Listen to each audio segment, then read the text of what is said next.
আসসালামু আলাইকুম রহমতুল্লাহ। আমি আবু সাইদ। আজকেও আবার দাখিল দশম শ্রেণীর বাংলা প্রথম পত্র পদ্য নিয়ে তোমাদের সামনে উপস্থিত হয়েছি। আমাদের প্রত্যেকেরই এক একটা পরিচয় থাকে, ব্যক্তিগত পরিচয় থাকে, পারিবারিক পরিচয় থাকে। আমরা গণপ্রজাতন্ত্রী বাংলাদেশের স্বাধীন সার্বভৌম রাষ্ট্রের একজন নাগরিক হিসাবে এই দেশেরও আমাদের একটি পরিচয় রয়েছে। তো আজকে আমরা আমাদের দাখিল দশম শ্রেণীর সিলেবাসের আলোকে আমরা আলোচনা করব আমাদের পরিচয়। আমার পরিচয়।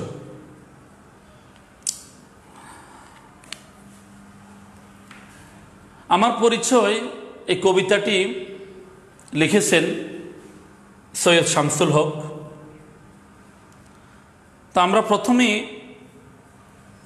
কবি পরিচিতি এবং উচ্চ পরিচিতি আলোচনা করেই আমরা আমাদের পরবর্তী ধাপে আমরা অগ্রসর হব। এই পর্যায়ে আমরা কবি পরিচিতি নিয়ে আলোচনা করব ইনশাল্লাহ। জন্ম 27 ডিসেম্বর 1935 খ্রিস্টাব্দ। সৈয়দ শামসুল হকের পিতা ছিলেন ডাক্তার সৈয়দ সিদ্দিক হুসাইন, তার মাতা ছিলেন সৈয়দা হালিমা খাতুন। শিক্ষাজীবন মাধ্যমিক স্তর 1950 ঢাকা কলেজিয়েট স্কুল, উচ্চ মাধ্যমিক স্তর 1952 খ্রিস্টাব্দ জগন্নাথ কলেজ, উচ্চতর শিক্ষা স্নাতক সম্মান ইংরেজি ঢাকা বিশ্ববিদ্যালয় 1956।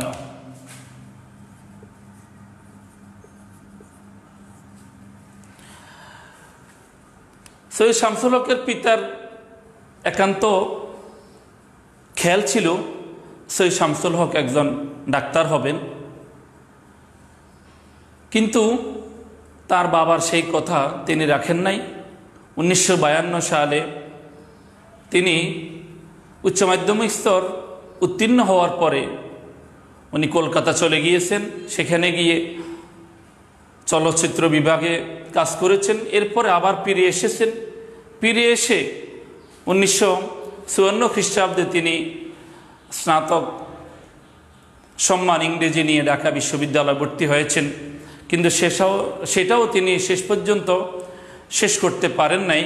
1956 সালে তিনি সেখান থেকে ফিরে এসেছেন। কর্মজীবনে মূলত উনি সাংবাদিকতা, চলচ্চিত্র বিভাগ এবং সর্বোপরি উনি সাহিত্যকর্ম নিয়ে বেশি লেখালেখি করেছেন এবং কি তিনি বিবিসি বাংলা বিভাগের প্রযোজক হিসাবেও তিনি দায়িত্ব পালন করেছেন। সাহিত্যকর্ম আমার প্রাণপ্রিয় শিক্ষার্থী বন্ধুগণ, তার সাহিত্যকর্ম অনেক। আমি এখানে তার কি কি সাহিত্যকর্ম সেটা তোমাদেরকে দেখাবো এবং কি ওই এক একটি বিভাগ থেকে কয়েকটি সাহিত্যকর্মের আমি নাম উল্লেখ করব। সবগুলো হয়তো উল্লেখ করা সম্ভব হবে না। ছোট গল্প আমরা যতটুকু জেনেছি, তিনি 8টি ছোট গল্প গ্রন্থ রচনা করেছেন। তার মধ্যে তাস 1954, শীত বিকেল 1959, রক্ত গোলাপ 1964। তিনি তার সাহিত্যকর্মের মধ্যে মোট 20টি কবিতা গ্রন্থ রচনা করেছেন। সেখান থেকে একদা এক রাজ্যে 1961, বিরতিহীন উৎসব 1969। তিনি তার জীবনে মোট 36টি উপন্যাস রচনা করেছেন। তার মধ্যে সীমানা ছাড়িয়ে 1964, ত্রাহি 1989, নির্বাসিতা 1990। কাব্যনাট্য, তিনি মোট 8টি কাব্যনাট্য রচনা করেছেন। তার মধ্যে গণনায়ক 1976, এখানে এখন 1988। তিনি শিশু সাহিত্য লেখালেখি করেছেন। কিশোর কবিতা সমগ্র তার মধ্যে উল্লেখযোগ্য।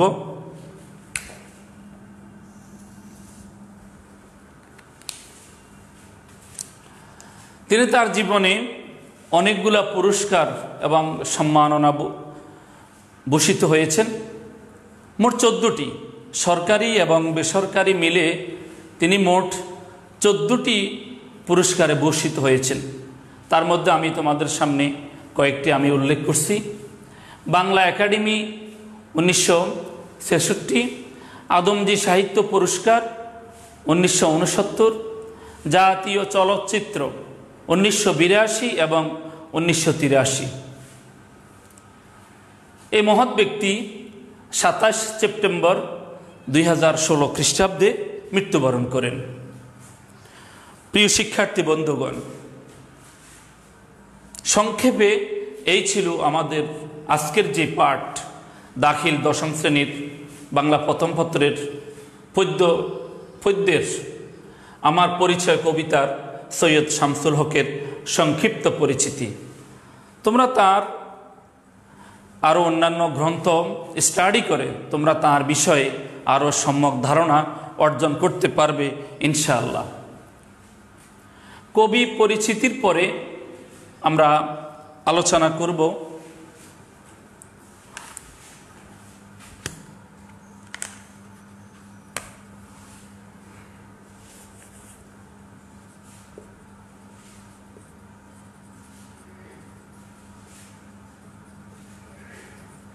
উৎস বা পাঠ পরিচিতি নিয়ে।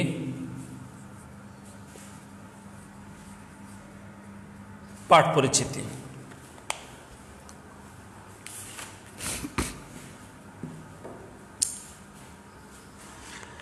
সৈয়দ শামসুল হকের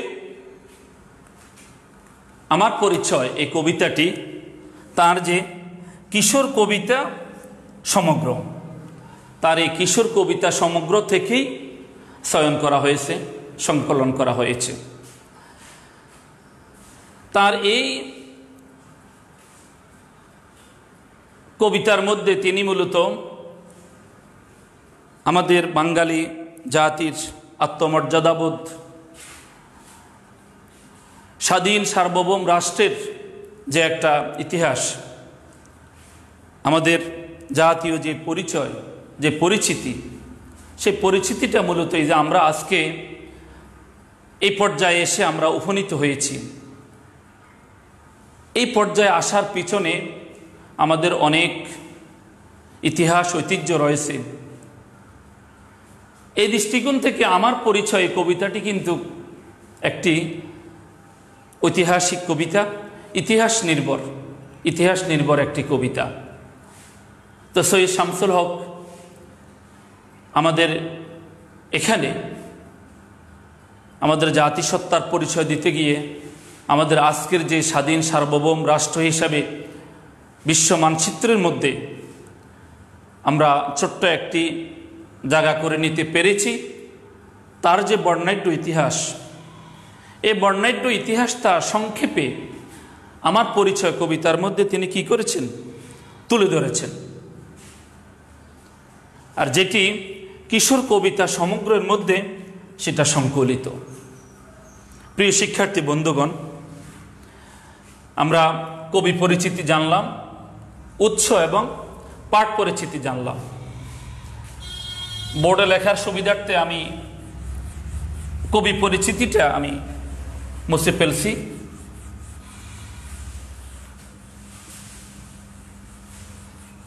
যারা ক্লাসটি উপভোগ করছো, আমি সকলের দৃষ্টি আকর্ষণ করব মেইন বই এবং কি খাতা কলম নিয়ে ক্লাসটি দেখার জন্য, ক্লাসটি উপভোগ করার জন্য আমি সকলের দৃষ্টি আকর্ষণ করব।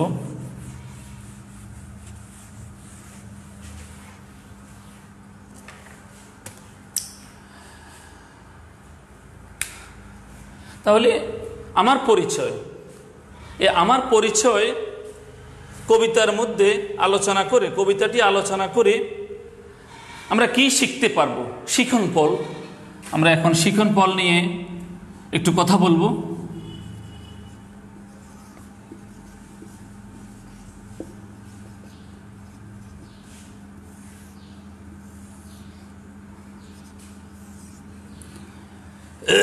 শিখনফল: আত্মমর্যাদাবোধ সম্পন্ন স্বাধীন সার্বভৌম রাষ্ট্র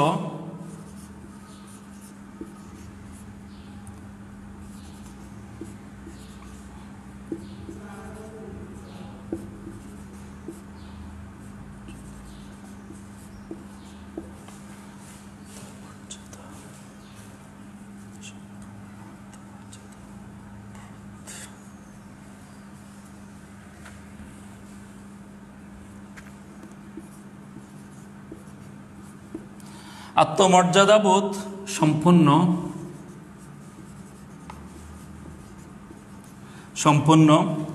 স্বাধীন সার্বভৌম রাষ্ট্র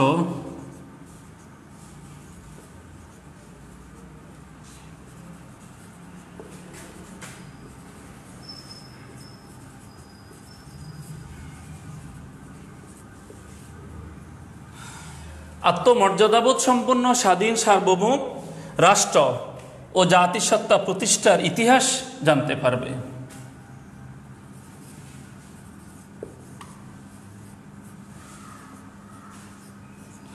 ও জাতিসত্তা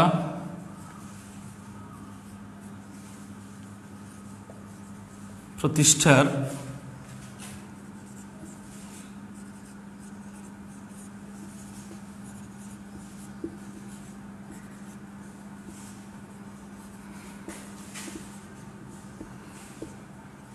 জানতে পারবে।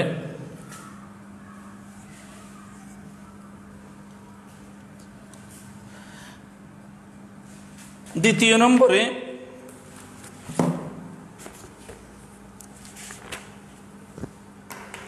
বাঙালির সমৃদ্ধ ইতিহাস, ঐতিহ্য এবং সংস্কৃতি সম্পর্কে জানতে পারবে।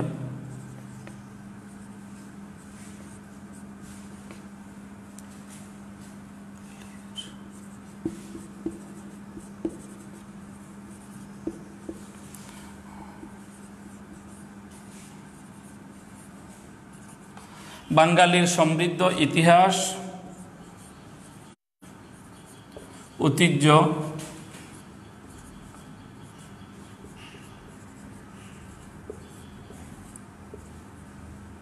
ও সংস্কৃতি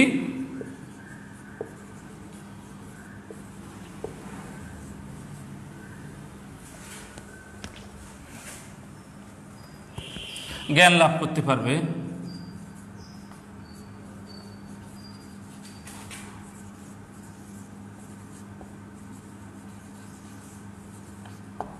জ্ঞান লাভ করতে পারবে।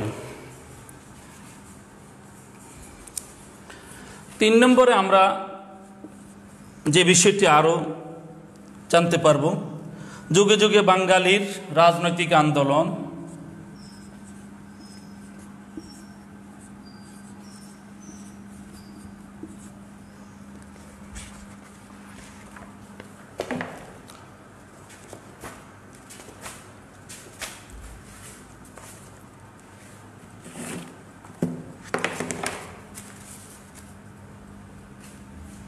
যুগে যুগে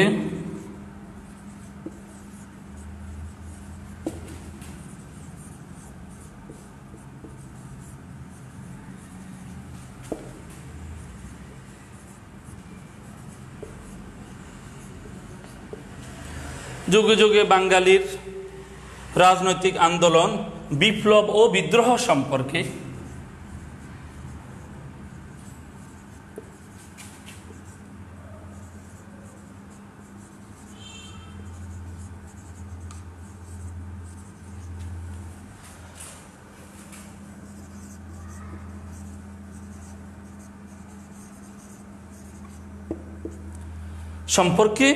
জানতে পারবে। প্রিয় শিক্ষার্থী বন্ধুগণ, এছাড়াও আমরা এই পাঠ আলোচনা করে বাংলা সাহিত্যের আদি নিদর্শন চর্যাপদ এবং বাংলা সাহিত্যের মধ্যযুগের অন্যতম নিদর্শন মনসা মঙ্গল কাব্য সম্পর্কেও কি আমরা জানতে পারব। এছাড়াও এই পাঠের মধ্যে আমরা আমাদের দেশের বিভিন্ন বিখ্যাত ব্যক্তিদের ব্যক্তিগত সম্পর্কে এবং কি তাদের রাজনৈতিক পরিচয়ও আমরা জানতে পারব। যেমন কি বারো ভূঁইয়াদের সম্পর্কে আমরা জানতে পারব, তিতুমির, হাজী শরীয়তুল্লাহ, ক্ষুদিরাম, এবং কি সর্বশেষ আমাদের এই যে 1971 সালে মুক্তিযুদ্ধের মহানায়ক, মুক্তিযুদ্ধের সংগঠক শেখ মুজিবুর রহমান সম্পর্কেও আমরা এই পাঠ শেষে আমরা শিখতে পারব, আমরা জানতে পারব। প্রিয় শিক্ষার্থী বন্ধুগণ, শিক্ষণফল আমরা জানলাম। এরপরে নামকরণের সার্থকতা কি? আমার পরিচয়। আমার পরিচয় এই কবিতাটি নামকরণের সার্থকতা। প্রত্যেকটা নামের পিছনে একটা যুক্তিনির্ভর তথ্য থাকে। আমার পরিচয় কবিতাটিও সেটা থেকে ব্যতিক্রম নয়। আমার পরিচয়, তাহলে আমার পরিচয় এই কবিতাটিতে সৈয়দ শামসুল হক তিনি নাম দিয়েছেন আমার পরিচয়। এই আমার পরিচয়ের মধ্যে মূলত তার এখানে ব্যক্তিগত পরিচয় না, আমাদের এই দেশের, আমাদের এই দেশটি আজকে আমরা স্বাধীন সার্বভৌম 2020 খ্রিস্টাব্দে এসে আমরা দাঁড়িয়েছি। এই যে পরিক্রমা, সেই চটজাফত থেকে শুরু করে, চটজাফত হচ্ছে বাংলা সাহিত্যের আদি নিদর্শন। ডক্টর মোহাম্মদ শহীদুল্লাহ বলেছিলেন এটা 650 খ্রিস্টাব্দ থেকে 950 খ্রিস্টাব্দের মধ্যে সেটা আবিষ্কৃত হয়েছে। আর ডক্টর মোহাম্মদ শহীদুল্লাহর এই যে তথ্যটা, এটা অনেক গুণীজন, অনেক মনীষীরা এটা মেনে নিয়েছেন। তাহলে এই যে আমার পরিচয় বলতে আমাদের বাঙালি জাতির পরিচয়, আমাদের আমরা যারা বাঙালি জাতি, আমাদের যাদের ভাষা বাংলা, তাদের পরিচয়টা সৈয়দ শামসুল হক সংক্ষেপে 650 খ্রিস্টাব্দ থেকে 1971 পর্যন্ত আমাদের বাঙালি জাতির, জাতিসত্তার যে পরিচয়, এই পরিচয়টা এই কবিতার মধ্যে উপস্থাপন করেছেন। তাহলে আমরা কি সিদ্ধান্ত উপনীত হতে পারি, প্রিয় শিক্ষার্থী বন্ধুগণ, সৈয়দ শামসুল হকের আমার পরিচয় কবিতাটা যে নামকরণ করেছে এটা সার্থক? হ্যাঁ, সবাই অবশ্যই সিদ্ধান্তে উপনীত হবে তার এই নামকরণটি যথার্থই হয়েছে।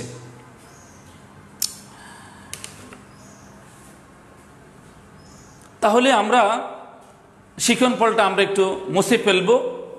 আমরা যেগুলা বলেছি, বাঙালি জাতির একটা সমৃদ্ধ ইতিহাস রয়েছে, ঐতিহ্য রয়েছে, সংস্কৃতি রয়েছে, এবং বাঙালি জাতির একটা রাজনৈতিক আন্দোলন, বিপ্লব, যে বিদ্রোহ, এটার একটা ইতিহাস রয়েছে। আমরা এই পাঠ থেকে আমরা জানতে পারবো।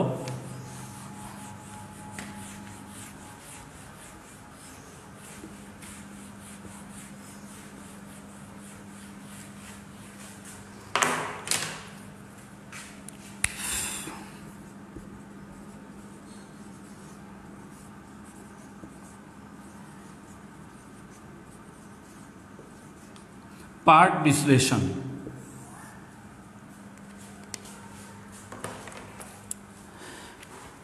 যারা এই লাইভটি এখন সরাসরি উপভোগ করছো, সবাইকে আমি অনুরোধ করব মেন বইয়ের দিকে একটু দৃষ্টি নিক্ষেপ করতে। আমার পরিচয় সৈয়দ শামসুল হক। আমি জন্মেছি বাংলায়, আমি বাংলায় কথা বলি। আমি বাংলার আলপথ দিয়ে হাজার বছর চলি, চলি পলিমাটি কোমলে আমার চরণ চিহ্ন পেলে, 1300 নদী সুধায় আমাকে কোথা থেকে তুমি এলে। আমি তো এসেছি চর্যাপদের অক্ষরগুলো থেকে, আমি তো এসেছি সওদাগরের ডিঙ্গার বহর থেকে, আমি তো এসেছি কৈবর্তের বিদ্রোহী গ্রাম থেকে, আমি তো এসেছি পালযোগ নামে চিত্রকলার থেকে, এসেছি বাঙালি পাহাড়পুরের বৌদ্ধবিহার থেকে, এসেছি বাঙালি জোড় বাংলার মন্দির বেদি থেকে, এসেছি বাঙালি বরেন্দ্র ভূমে সোনা মসজিদ থেকে, এসেছি বাঙালি আউল বাউল মাটির দেউল থেকে, আমি তো এসেছি সার্বভৌম বারোবিহার থেকে, আমি তো এসেছি কমলার দিঘি মহুয়ার পালা থেকে, আমি তো এসেছি তিতুমির আর হাজি শরীয়ত থেকে, আমি তো এসেছি গীতাঞ্জলি ও অগ্নিবীণার থেকে, এসেছি বাঙালি ক্ষুদিরাম আর সূর্য সেনের থেকে, এসেছি বাঙালি জয়নুল আর অবন ঠাকুর থেকে, এসেছি বাঙালি রাষ্ট্রভাষার লাল রাজপথ থেকে, এসেছি বাঙালি বঙ্গবন্ধু শেখ মুজিবর থেকে, আমি যে এসেছি জয় বাংলার বজ্রকণ্ঠ থেকে, আমি যে এসেছি ৭১-এর মুক্তিযুদ্ধ থেকে, এসেছি আমার পেছনে হাজার চরণ চিহ্ন পেলে, শুধাও আমাকে এত দূর তুমি কোন প্রেরণায় এলে। তবে তুমি বুঝি বাঙালি জাতির বীজ মন্ত্রটি শোনো নাই, সবার উপরে মানুষ সত্য তাহার উপরে নাই, একসাথে আসি একসাথে বাঁচি আজও একসাথে থাকবই, সব বিভেদের রেখা মুছে দিয়ে সাম্যের ছবি আঁকবই। প্রিয় শিক্ষার্থী বন্ধুগণ, আমি যে উচ্চ পরিচিতি এবং কি শিখন ফলের মধ্যে যে কথাগুলো আমি তোমাদেরকে দৃষ্টি দেওয়ার আমি চেষ্টা করেছি, আমি আবারও রিপিট করছি পাঠ বিশ্লেষণে। এখানে সৈয়দ শামসুল হক আমাদের আজকের যে এই যে বাঙালি জাতি আমরা বাংলা ভাষায় কথা বলি,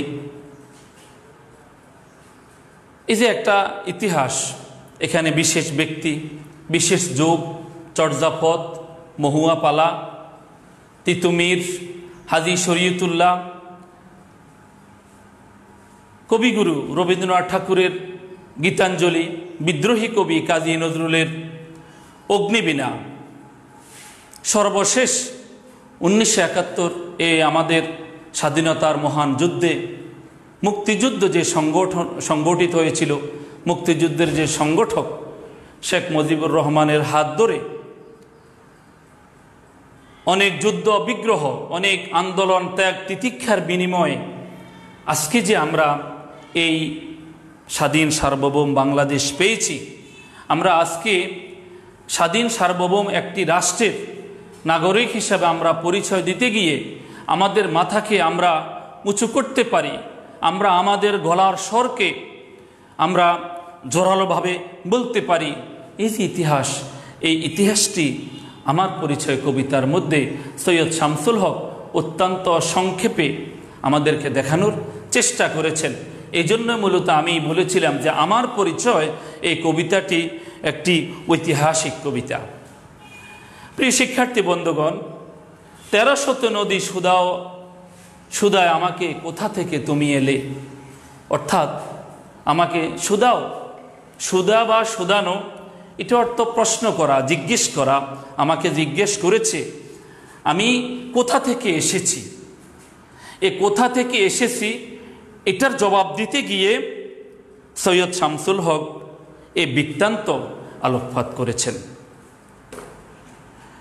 প্রিয় শিক্ষার্থী বন্ধুগণ, যারা আমাদের লাইভ উপভোগ করছো তারা অবশ্যই মেইন বইটি তোমাদের সামনে রয়েছে, তোমরা একটু খেয়াল করো। এখানে আমাদের অনেকগুলা বানান সতর্কতা, তোমরা একটু, আমি কয়েকটি শব্দ উচ্চারণ করছি, তোমরা এগুলা বানান সতর্কতার দিকে একটু মনোনিবেশ করবে। চিহ্ন, চর্যাপদ, কৈবর্ত, বিদ্রোহী, বৌদ্ধবিহার, বরেন্দ্রভূমি, সার্বভৌম, ভূঁইয়া, গীতাঞ্জলি, অগ্নিবীণা, ক্ষুদিরাম, সূর্য সেন, শরণ ছিন্ন, প্রেরণায়। তোমরা মেইন বইটি সামনে নিলে আমি যে কয়টি শব্দ উচ্চারণ করেছি এগুলা ছাড়াও তোমাদের সামনে আরও অনেক শব্দ আসবে, যেগুলা বানান সতর্কতা অবলম্বন করা দরকার। তোমরা অবশ্যই এই বানানগুলো একটু সতর্কতার সাথে তোমরা আলোকপাত করবে। প্রিয় শিক্ষার্থী বন্ধুগণ,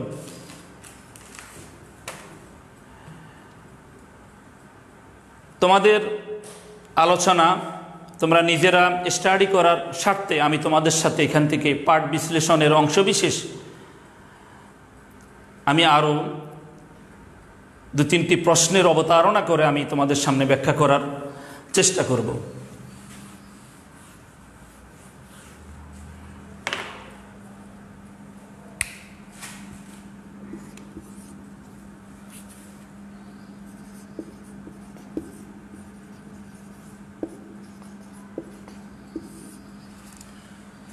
যেটা অনুশীলনের জন্য তোমাদের সহায়ক হবে বলে আমার দৃঢ় বিশ্বাস।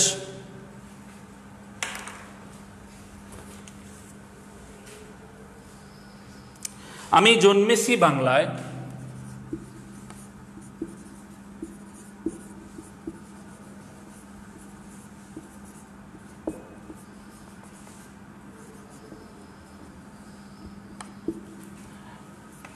আমি জন্মেছি বাংলায়,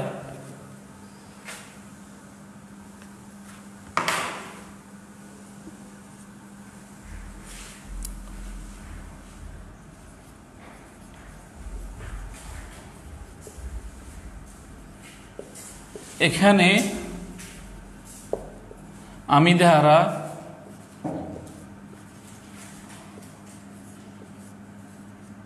কবি কি বুঝিয়েছেন?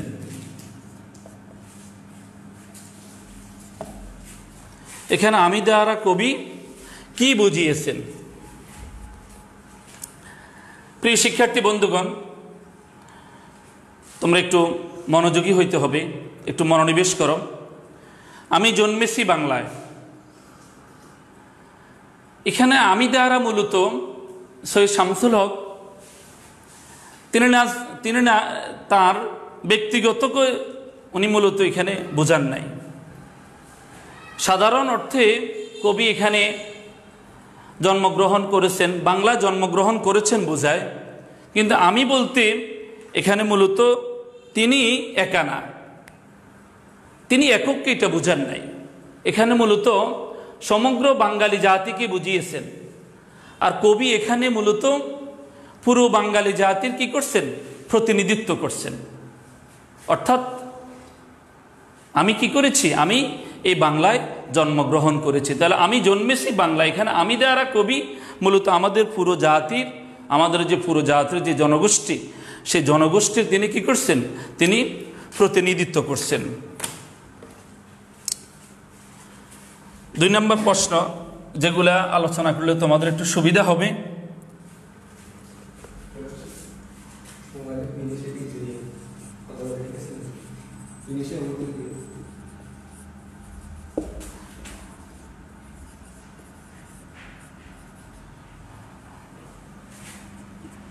আমি বাংলায় কথা বলি,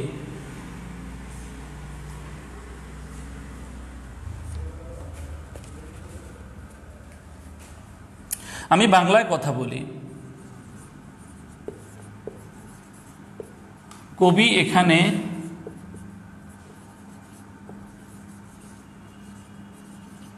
বাংলা ভাষাকে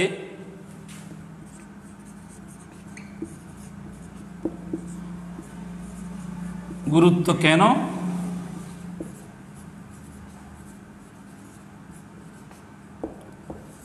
কেন দিয়েছেন? প্রিয় শিক্ষার্থী বন্ধুগণ, আমি বাংলায় কথা বলি, বাংলায়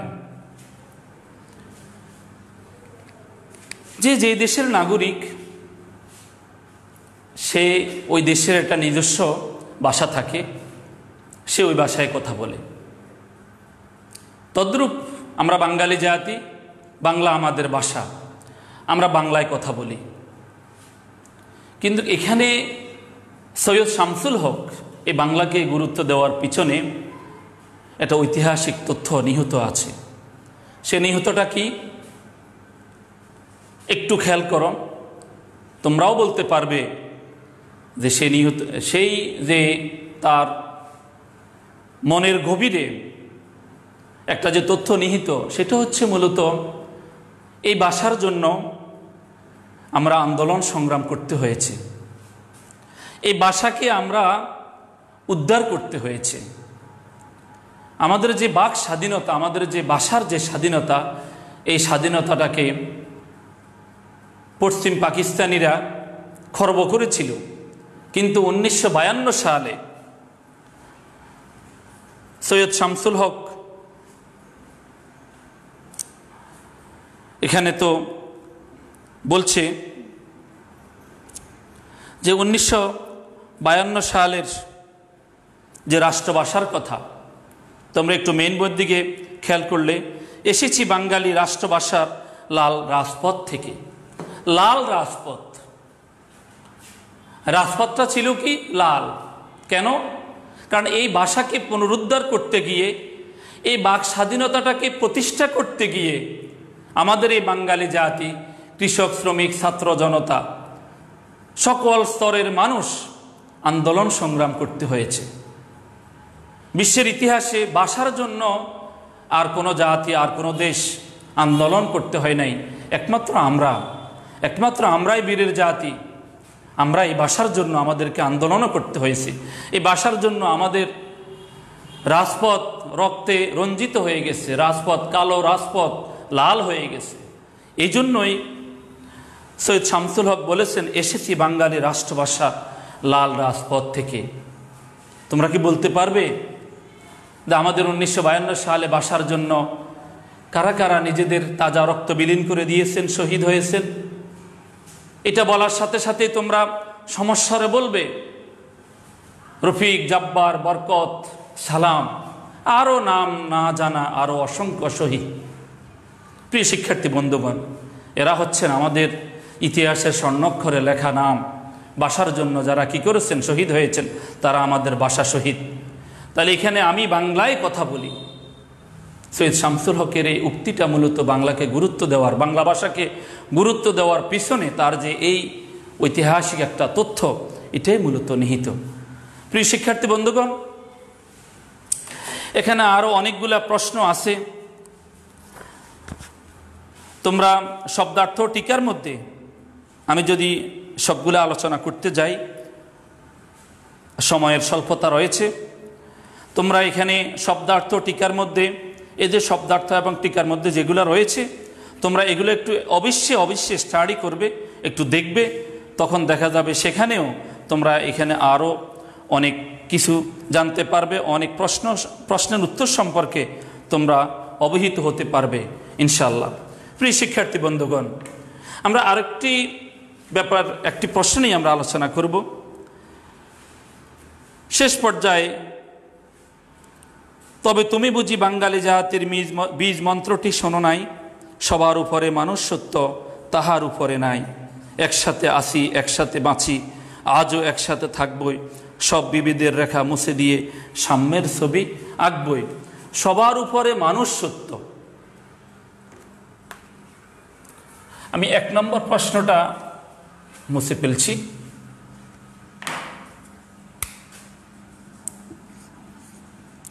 সবার উপরে মানুষ সত্য বলতে কবি কি বুঝিয়েছেন?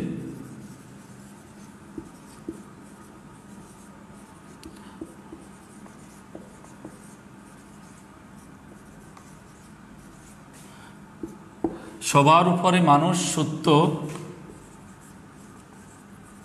বলতে কবি কি বুঝিয়েছেন?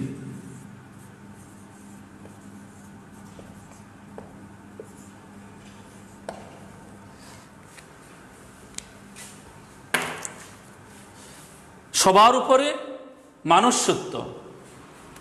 কবি এখানে মূলত মানুষের মানবিকতাকে বুঝিয়েছেন। কবি তার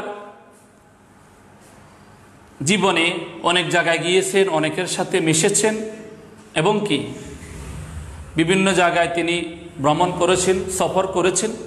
বিভিন্ন জায়গায় যাওয়ার কারণে তার ভিতরে মানুষের প্রতি তার যে একটা শ্রদ্ধাবোধ, যে মানবিকতাটা মূলত এখানে ফুটে উঠেছে। সবার উপরে মানুষ্যত্ব। আমরা ইনসান, আমরা মানুষ, আর আমাদেরকে বলা হয় কি আশরাফুল মাখলুকাত, অর্থাৎ সৃষ্টির মধ্যে আমরাই হচ্ছি শ্রেষ্ঠ জীব, আমরা হচ্ছি মানুষ।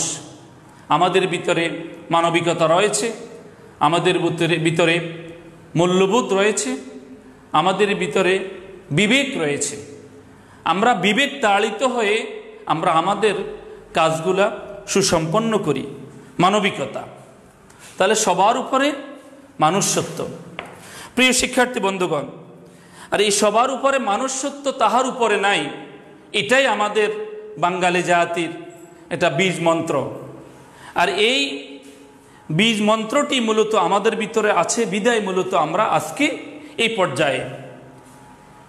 কবি বলেছেন একসাথে আসি, একসাথে বাঁচি, আরও একসাথে থাকবই। আমরা একসাথে থাকি, আমরা একসাথে আসি, আমরা একসাথে থাকবই। মানবিকতা বোধকে উজাড় করে আমরা আমাদের পরিবেশকে সুন্দর সুশৃঙ্খলভাবে আমরা কি করি, আমরা বজায় রাখি। সব বিভেদের রেখা মুছে দিয়ে সাম্যের ছবি আঁকবই। সাম্য, আমাদের ভিতরে বিবেক মানবিকতা থাকার কারণে মূলত আমরা কি, আমরা সাম্য, আমরা স্বাধীন একটা সার্বভৌম, যেখানে কোনো কি বিশৃঙ্খল থাকবে না, অসাম্য থাকবে না, উঁচু নিচু কোনো কি থাকবে না, ভেদাভেদ থাকবে না। এটা আমাদের গুরুজনদের শিক্ষা, কবিদের শিক্ষা, লেখকদের শিক্ষা, সাহিত্যের মধ্যে আমরা সেটাই শিক্ষা পাই। এবং 1971 সালে এই মহান মুক্তিযুদ্ধে আমাদের যে সমস্ত মহান ব্যক্তিরা যুদ্ধ করেছেন, এই স্বাধীন সার্বভৌম রাষ্ট্র হিসেবে আমাদের সামনে উপস্থাপন করেছেন, এটাও তাদের কথা ছিল কল্যাণকামী একটা রাষ্ট্র, সাম্যের একটা রাষ্ট্র, যেখানে কোনো উঁচু নিচু কোনো কি থাকবে না, কোনো ভেদাভেদ থাকবে না। আসুন প্রিয় শিক্ষার্থী বন্ধুগণ, আজকের শিশু আগামী দিনের ভবিষ্যৎ, আজকের যারা স্টুডেন্ট, আজকের যারা তোমরা পাঠক, তোমরা আগামী এই জাতির তোমরা কর্ণধার। এই জাতির বিভিন্ন নেতৃত্ব তোমরাই দিবে, তোমরাই এই জাতিকে এগিয়ে নিবে। বিশ্ব দরবারে তোমরা এই জাতির সম্মান আরও উঁচু করবে। প্রিয় শিক্ষার্থী বন্ধুগণ, আজকের এই আলোচনা থেকে আমাদের এটাই হোক আমাদের একমাত্র স্লোগান, আমাদের একমাত্র প্রতিজ্ঞা, যে আমরা আজকের এই আলোচনা থেকে কবি আমাদেরকে যে শিক্ষা দিয়েছেন সাম্যের ছবি আঁকব। আমরা আমাদের ভেদাভেদকে ভুলে গিয়ে, আমরা আমাদের অসাম্যকে ভুলে গিয়ে আমরা সাম্যের সমাজ, আমরা আমাদের ভিতরে সাম্য প্রতিষ্ঠা করব। এর মধ্যে দিয়ে আমাদের দেশ আরও অনেক দূর এগিয়ে যাবে। আজকে এই পর্যন্তই থাকবে। তো তোমরা সবাই ভালো থাকবে।